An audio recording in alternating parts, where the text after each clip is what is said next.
No, but I think, but also something that Dan's saying here, and we probably don't have enough time to get too deep into it, but it's leading us towards what I think would be a good kind of conclusive question, I hope. But, you know, it's also true, like you're saying, that now Facebook and Google are dominating the media market, but they're dominating it from an advertising perspective, and they use exactly this self-interest and your interests, right, who you are personally, to sell you something, and what they want is you to click on certain things. And I'm sure this has dramatically changed the way in which not only we consume media, but the way it's produced. I'm assuming, Dan. Most of you, I'd imagine, don't follow this probably as closely as we do, but depending on the analysis you were looking at in 2016, in the third and fourth quarter of 2016, depending on the analysis you were looking at, for every new digital ad dollar created, 80 to 95 cents of that dollar was going either to Google or Facebook, okay? You have to recognize that for the longest time, most newspapers were basically built on a model where 80% of the revenue came from advertising and about 20% came from subscriptions. This past year, the New York Times actually surpassed the 50% mark in the amount of revenue that it gets from readers. So it now gets 60% of all of its revenue from readers, okay? That is a near inversion of the model. Now, they've doubled down on the idea that, you know, they need subscribers in order to survive in this world, and very much. Like, we are in, I say this all the time, my publications are not, generally speaking, in an audience crisis. They're getting more readers now than ever.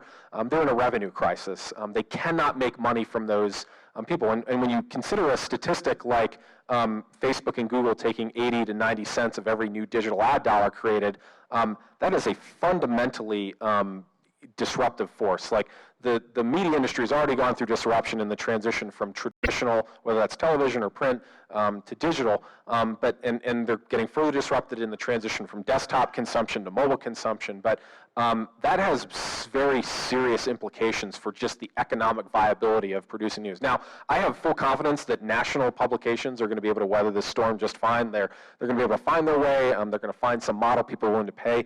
At the local level is where the crisis is much more. But you have to also consider, too, that both Facebook and Google know things that, like, we will never, ever, ever, ever, ever, ever be able to compete with the amount of information they know about you. It is the Facebook is the ultimate newspaper experience. It's personalized.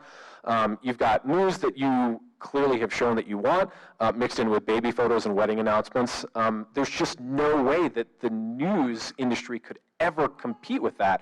And the ability of Google to target and say, you know what, I'm an advertiser and I want to reach 25 to 34-year-old women within 10 miles of zip code 80202. Yep, we can find you 500 people who do that, and we can find that on whatever website we want, and we can deliver that to you. There's no way that, again, the ability for traditional media to be able to respond to that, whether it's television or newspapers or radio or anything, to be able to respond to that, it's just impossible. And the difficulty that we're having is not, again, so much at the national level, it's the local level. How do we find a sustainable business model to be able to, again, continue to send somebody to that city council meeting, continue to send somebody to the state house to be able to report on, again, the affairs that, as awesome, crazy, insane, and as much attention as the Trump story gets, like, for the most part, the things that affect you day to day are happening in the building over there and happening in the building over there. We don't have a viable model for local news right now. It doesn't exist. Most people, if you talk to them, would say that advertising is not the way that's going to happen, and that, you know, despite the promise of the internet of being this massive democratizing force it has, the ability of anybody to be able to produce, go live on their phone from Facebook or do anything, what it has done is it's just ripped the guts out of the business model that's funded local news. And there are lots of, course, experimentations happening all over the place, but as of now, no one has really found something that gets there. There's pieces of the answer all over the place, but no one's been able to really put it all together. And again, this has huge implications for our democracy. Absolutely. I think now I'm going to give you guys both the last word here, but just thinking about the conversation that we've been having, and especially keeping in mind the title and kind of the purpose of this evening's talk, which is to understand in the world of publishing reality and speaking to reality, is it actually possible, right? I mean, is that something that we can do? Is it something that, is feasible from your perspectives in the world of journalism. And I think, we've gone in a lot of directions with that question. And what I've seen is that there's a lot of factors that go into the news and what's not only produced, but what's consumed, why it's produced and why it's consumed. And so perhaps just to kind of give something of a final synthesis, it would be interesting to hear from the two of you just exactly that question. Is it possible, and we've asked this before, but I think it's the right way to end, one, is it possible to really give an objective take on the news we want, right? I mean, do I want, as a consumer, right, first, because that's who I am, I don't write, someone who's going to give me kind of this sterilized, neutral news that I can say, okay, this is the truth, the facts are there, and is that even possible? And then from the journalist perspective, right, is that something I want to do? And is that something I'm capable of? And we'll just start with you, and we'll finish with Dan. I think it is possible, and it's always open. We're always open to the possibility of chasing the truth. That I'm sure. Interestingly enough, everything or the process of chasing it, of knowing reality, and so being able to tell it, it requires a methodology of looking at it. And looking at it, it's an effort, it's a work. Even so, that's why nothing is more wrong than, from our perspective of journalists, as thinking as user as passive readers. They're quite the opposite. I mean, they are shaped by methodology, and most of the time we feed certain type of methodology of approaching reality. So I do think that's a big challenge. It is possible, but under some stringent conditions that I believe the more we develop tools that sort of enhance or magnify the noises, the more these conditions to look at reality becomes even more stringent. And I'll give you an example, very, very simple, and apologies for Dan if I'm going against your business. No, everybody that I meet, like, yeah, when he or she knows that I'm in the media business, same question, what should I read? I give the same answer. I'm telling you what you shouldn't read, which is get rid of Facebook, get rid of Twitter, which is not. I'm not a fan of like making a manifesto anti-technology. Quite the opposite. Facebook is great to posting picture of your family to share with your friends, but I'm suggesting do not use Facebook as your main source of news. Why? Exactly because what I was suggesting before, because it is ultimately a mirror as opposed to a window in reality. And so you don't need a mirror, so read everything else is bringing you outside of yourself.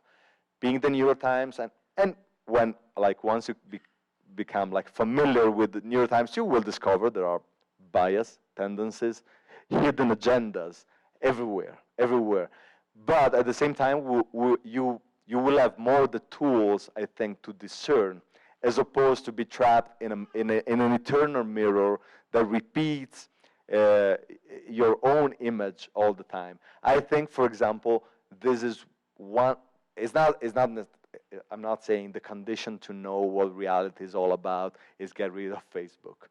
But if you're asking me a first step in order to make that more feasible or less insane, because I think really we're experiencing a type of hysteria in that sense, it is that. I think it's a responsible choice if you want to attempt to do the first step in the journey of knowing reality, which I think is a journey that is possible, that is absolutely feasible. It is, even like, I think, in a way, is what humans are called to, because we want to know about reality not because we want to use it. We want to know about reality because that's what humans do. Want to know about things. Men started like writing stories, as you were saying before, like drawing on a cave about the harvest or the hunting, more the harvest, yeah, the hunting way before.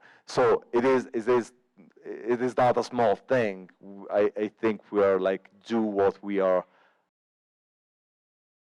called to here, and I don't want to reduce to the little suggestion of Facebook or non-Facebook. This is just really the last, the more practical way to at least starting having a glimpse or having the intuition that there is a responsibility involved in the way we look at reality. I'd agree with a lot of that. You're not threatening me by saying don't look at news on Facebook. That's I would say if you're somebody who, again, wants to be informed about the world, like you have to go out there and seek it. Seek diversity in viewpoints. As to the question about objectivity, I think if you ask most journalists what are they loyal to, most of them, if they're worth their salt, would tell you that they're loyal to the truth, whatever that truth is. And it's often said, it's so maybe more so in my business, but I think certainly in yours as well, that we're very much engaged in the practice day after day of writing what's called the first draft of history. Operative word draft. It may be incomplete. There may be edits that we have to make along the way as we learn more truth, as we continue the reporting process. There could be something that we find out was true now that in a year or 2 years or 10 years is not true. When we make mistakes, we correct those things. The sign of a good, healthy media publication is one that when they do mess up, and yes, we are human, so we make mistakes, is that we raise our hands and we say, yes, we made a mistake and we're correcting that. We're ideally noting that at the bottom. This article's been updated to reflect that this person, something is, I won't say benign, but something as simple as spelling somebody's name wrong to, we have to retract this. And if take Rolling Stone, for example, having to retract an entire story about a rape that did not happen on the University of Virginia campus. Was that a very low and bad point for that publication? Yes, but was it incredibly damaging? Yes. Was it incredibly damaging to the credibility of the media? Yes. Were they sued? Yes. Did they settle out of court? Yes. But they ultimately decided to retract the article because and that's an example of where you can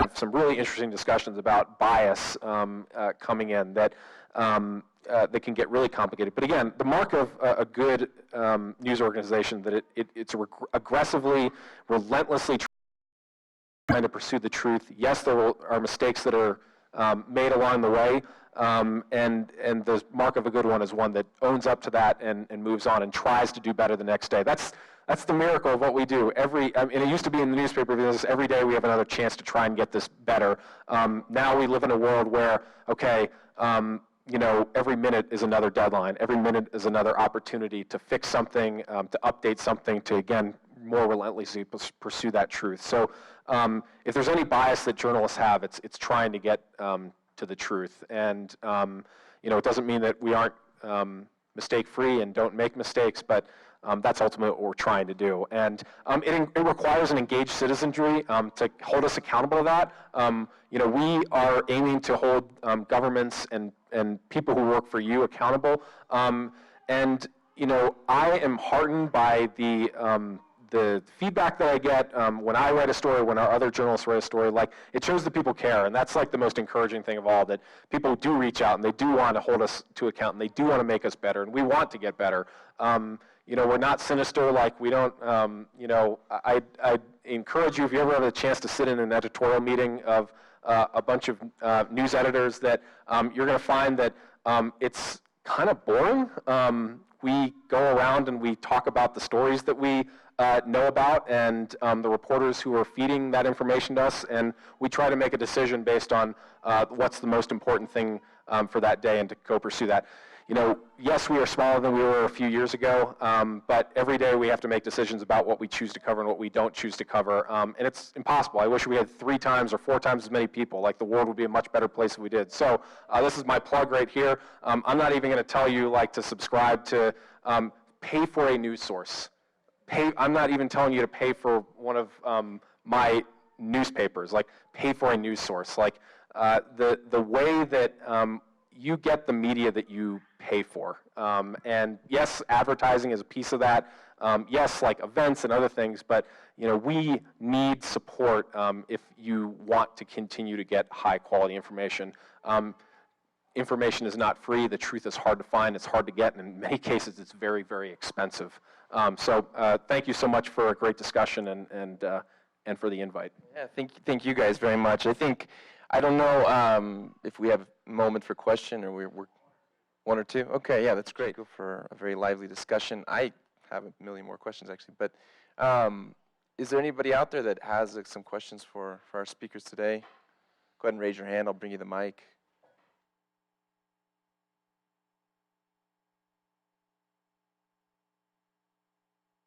You talked about, and it makes perfect sense, the issue of objectivity, how that has never really been the goal of journalism. But I've noticed, perhaps in reaction to Trump, in reaction to the fake news, that the media itself, not universally, but many outlets, have happily raised the banner of objectivity and begun to hold themselves out as quote-unquote objective. And I think therein lies a piece of the mistrust when they're saying they're doing something that they really can't do or can't do well. And we also notice, like, the rise of, and we've had this before, but this real hunger for fact-checking and instant fact-checking and live fact-checking. And sometimes I think that this obsession with fact-checking allows us to kind of lose the overall meaning and the overall picture, although it does have a value, especially when certain candidates do have a real problem with truth, and that's a real threat to certain institutions and traditions, et cetera, what have you. But what impact has fact-checking had, this obsession with it, and has that been good, bad, both? There are, I'll take a first stab at that.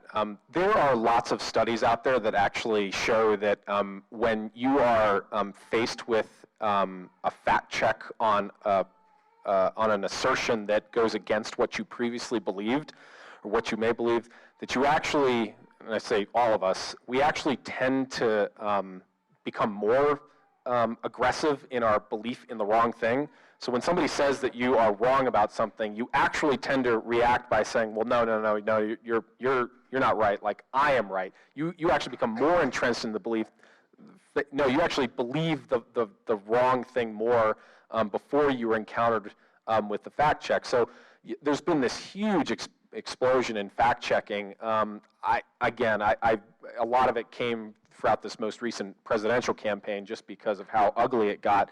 And I mean, live fact-checking, incredibly resource-intensive and difficult to do, so difficult. And the problem is that in this world, just because, again, in a very complicated media world, just because a politician or an official or an athlete or somebody says something, let's say you hear that, like, the chances of you seeing the corrected version or the fact check of that, like, it's the same thing when we make a mistake. Like, you're far more likely to remember in the fact that we said something, and then you're much less likely to see the correction that we do 2 or 3 days later because something else has emerged that challenges that. So I think it's important. I don't know how much it's actually affecting people's ability to understand the truth. I think certainly some people, like, if you're somebody who remains pretty open-minded about, again, having your assertions challenged, that's one thing, but there are numerous studies that show that fact-checking actually makes you believe the wrong thing even more, even when presented with correct information.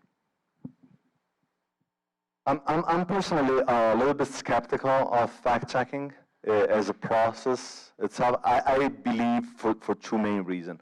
One, because it has a tendency to use aggressively the searchlight device I was trying to explain before, meaning it has a very narrow focus on a specific bit of information, which, without the context or other information related to it, could be true or false, but that doesn't tell you that doesn't tell us necessarily what the truth is. It tells the truth about that bit of information. Fact-checking tend to be narrow and tend to dissection or like a big story in bites.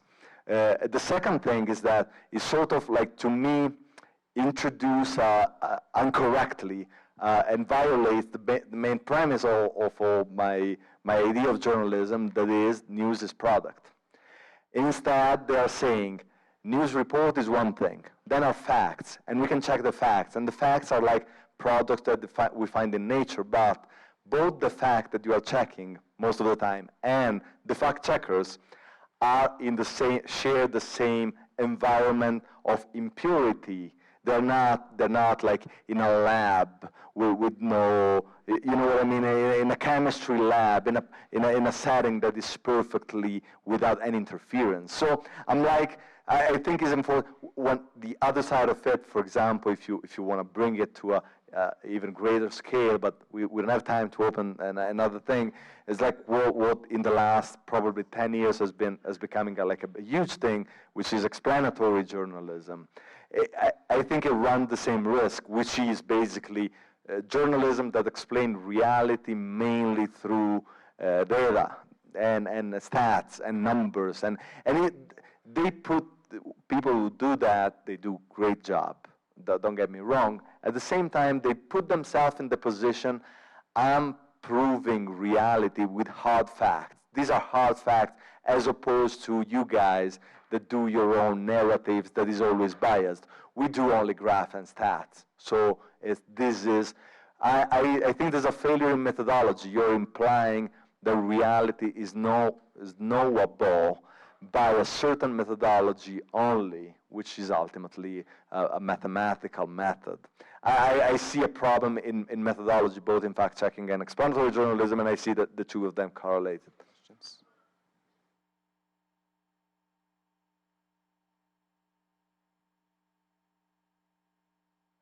This became ever more present in the last political cycle, but I became even more disenfranchised with political endorsements by newspapers, editorial boards in the last election cycles, particularly because I would get flyers in the mail, and it's like, hey, all these people like me, the LA Times like me, so you should vote for me. And I think it made absent for the voter to do their own work to get to know the person that was running for election. So, and I think in America and in Italy, political endorsements by the media vary greatly. So maybe each of you can weigh in on that. Political endorsements, and this happens all the time. Again, I'll speak for my former employer, the Denver Post. They endorsed both liberal and conservative candidates. They endorsed Senator Cory Gardner, a Republican, a couple years ago in 2014. They, like many mainstream newspapers, virtually all mainstream newspapers, endorsed Hillary Clinton for president. One thing that I think, and I chalk it up to terrible civics classes, but editorial boards and opinion journalists are entirely separate from the newsroom. So in some places, like at the New York Times and the Wall Street Journal, they're literally on separate floors. Like they don't interact and talk to each other. So it's really important to note that they do their own things and they write their own things. They're separate staffs. Like opinion journalists are not the people who are then writing the story about the shooting down the street. Like it doesn't work like that. Now, in some very small newspapers, like where there are a handful of employees, like yeah, that's much more likely to happen. But at a major metropolitan daily or a national newspaper, that's generally what it is. But campaign ads, and whether that's television or flyers or whatever, they pull all kinds of things. They'll those ads will pull stuff out of editorials and say, oh, the Denver Post said this, or they'll pull stuff out of news stories. Oh, the Denver Post said this, to back up an argument. I would encourage you not to trust any political advertising, just as a as a good starting point. Do your own your own research. I mean, for a lot of people, like how many of you had any idea, if you're local to here, who you were going to vote for RTD district commissioner in your area? You're all shaking your heads like, oh no, I don't keep track of that. You do. You do. Here's a more relevant example. How many of you know everything there is to know about the judges that end up on your ballot? You all have opinions about what presidential candidate you want to vote for because you're consuming it like a vacuum. But the reality is that if you get pulled over for a traffic violation, you end up in court down there, you're far more likely to be impacted by the judge that you did not do any reading on at all. And I'll say that there's a failure too. We actually did a pretty, going back to explanatory journalism, we actually did an explainer on why we vote for judges the way we do, and how to understand those recommendations and what they mean and what the flaws in the process are. So sometimes what editorial boards will do will actually, so you don't necessarily have the time to read up on all of the, the Board of Regents and the, city councilors and the judges that, again, for better or worse, are probably impacting your lives day to day much more than the national political scene. So that's really where I see that value from an editorial board standpoint, is that, again, you're not engaged with that, but an editorial board is, generally speaking, opinion journalists who are reading, reacting, and then just saying, okay, well, yeah, of the 10 candidates for Board of Regents, here are the 4 that you should vote for, here's why. It's a nice way to, again, distill that information. If you want to go and research all 10 of those Board of Regents candidates and all 20 of those judges that you're voting for, have at it. Go for it. Find all the information you want to do. But I'm willing to bet that most of us don't take the time to do that because you have other things to do. Really quickly, because in Italy we don't have the firewall, the distinction that Dan was talking about between the editorial board and the newsroom. So that made political endorsement something weird or very unusual. I would argue that it's not a good thing, not because I love political endorsement, I don't really like them per se, but because being a consequence of this division, I think this division is healthier, makes a healthier culture even more respectful in terms of being honest with the reader about we're making clear our position here, and that's the context to do that. Although you may have side effects of being exploited to from the candidates, or being dragged into a political narrative. I can see all the side effects of it, but all in all, I would rather prefer to be in an environment more shaped by the Anglo-Saxon culture of that distinction. It seems like a valuable thing for me. We didn't think enough about it, I think, in terms of how it contributes to our ability to know reality. And I'm going to weigh in on this one. No, I'm kidding. First of all, thank you very much. I just want to conclude. First, I want to thank Tim. I think he did a masterful job of rounding up some really excitable, crazy journalists and talking about the news in a very helpful way. So thank you, Tim.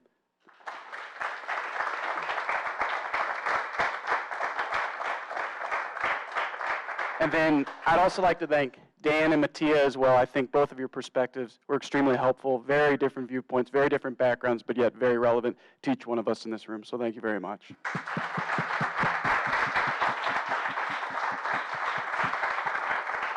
And then lastly, I just want to say thanks again for attending. We will have future events, so keep checking your inboxes. And also, if you'd like future newsletters or invites, please sign up in the back. Jim at the table. Jim, get to the table. Jim will be at the table taking emails.